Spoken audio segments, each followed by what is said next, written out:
Hello everyone, welcome to our channel Rangoli and blogs by Anusha.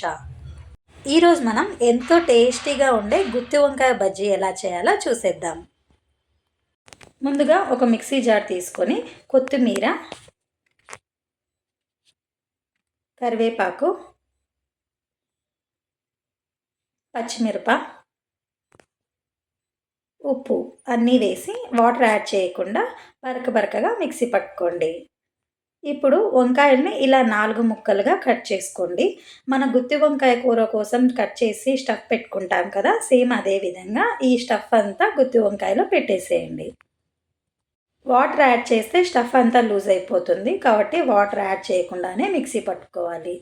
ఇలా అన్ని వంకాయల్లో stuff పెట్టుకున్న తర్వాత ఒక బాలీలో వేసేసి కొద్దిగా ఆయిల్ వేసి మూత మూసుకుంటే సరిపోతుంది.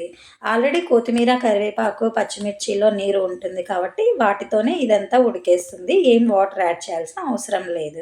మూత కొంచెం బిరుగా ఉన్నది పెట్టుకుంటే నీరు బాగా ఊడుతుంది, ఆవిరంతా బయటికి పోకుండా ఉంటుంది.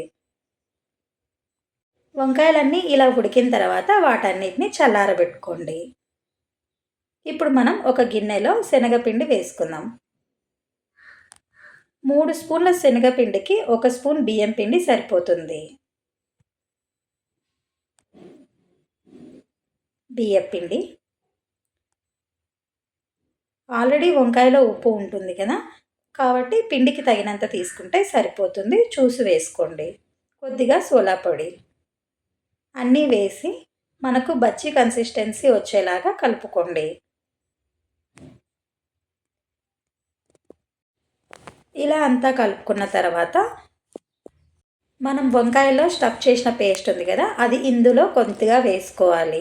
పిండిలో ఇది వేయడం వల్ల మనకు పిండి కూడా బాగా ఆ కొత్తిమీర, కరివేపాకు ఫ్లేవర్ బాగా తగులుతుంది.